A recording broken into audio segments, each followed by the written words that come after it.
Assalomu alaykum hammaga. Sizlar bilan Aura Gaming YouTube kanali. Bugun biz A14 Real Pass'ini ko'rib chiqamiz. Aytgancha, A14 Real Pass'iga erib olmoqchimisiz? Unda kanalimizga obuna bosib, kommentariyaga ID raqamingizni qoldirib ketsangiz, A14 sezonda sizga erib tashlab beriladi. Va biz boshladik. Birinchi bo'lib qayiq.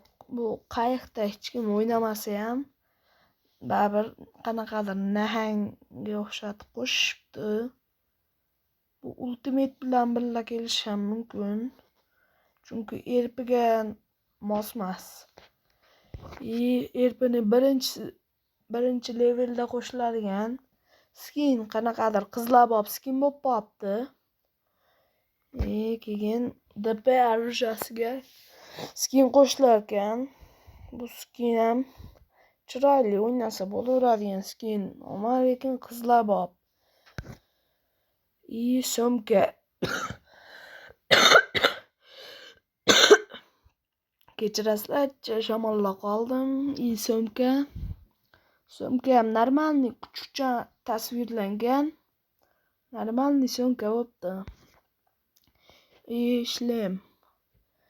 Shlem ham normalniy, lekin derskiyroq. Kuchukchalar kallasi chiqib. Sal normalniyroq skin qo'yilganda yaxshiroq bo'lardi.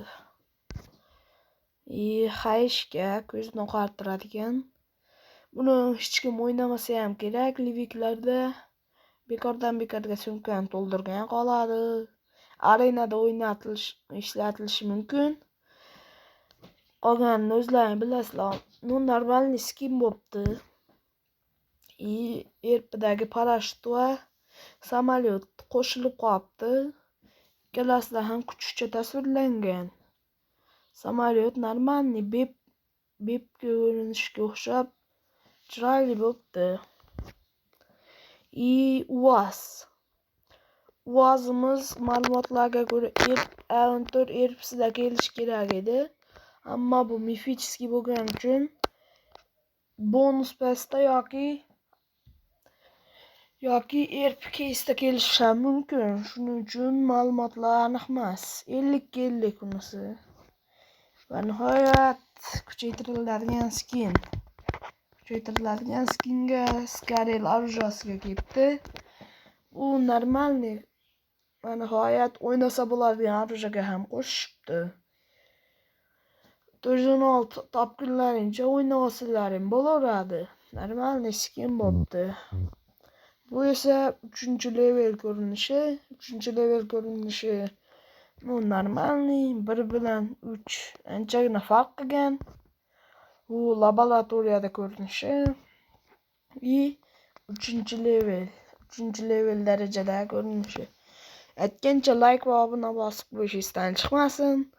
Yanagi sezon siz erp yutib olishingiz ham mumkin. Mana yanagi sezon kelayotgan sezonda shunaqa qilib robotlar chaqirsak bo'lar ekan. Transformerlar bilan kollaboratsiya qilyapti. Shuning uchun chaqirib olsanglar bo'laveradi. Megatron yoki Optimus Prime chaqirsalaring bo'laveradi. Mana buni minganingizda tank ko'rinishida bo'ladi va yugursalaring normalniy tezlikka chiqa oladi. Buni yaxshi tomoni ichidan sizlar ota olmaydi. Bunaqa lazerlarda otsangiz ham bo'laveradi. Shunisi yaxshi. Odamlarni o'ldirishga oson bo'ladi. Tezligi normalniy, saqlashi ham yaxshi bo'laveradi. Tankga aylanib yursanglar ham bo'laverar ekan. Bu eng qoyil qoldirgan tarafi mo'ljalga olsa bo'laverar ekan. Hozir ko'rsataman. Bunaqa lazerli pushkalardan otar ekan. Bu menimcha ancha jonni olib qo'yadi va bonus pasta qo'shiladigan pulemyot. Bu pulemyot normalniy ekan, akula. Akula ko'rinishda bo'larkan.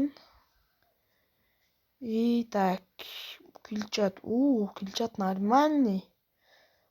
Ko'ryapsizlarmi? Akula qimirlayapti. Kulchat нормальный ekan. Bu effekt. Bu bo'lsa, bu bonus pastniki shekilli. Mana ko'rsangiz akula. Mana pastda ko'rsanglar mana. Hozir ko'rsatib beraman. Mana shu yerda ko'rsatilib turibdi. Mana skin bilan bir xil. Shunday qilib bugungi videomiz tugadi. Ko'rishguncha xayr, like va obuna bosib qo'yish esdan chiqmasin.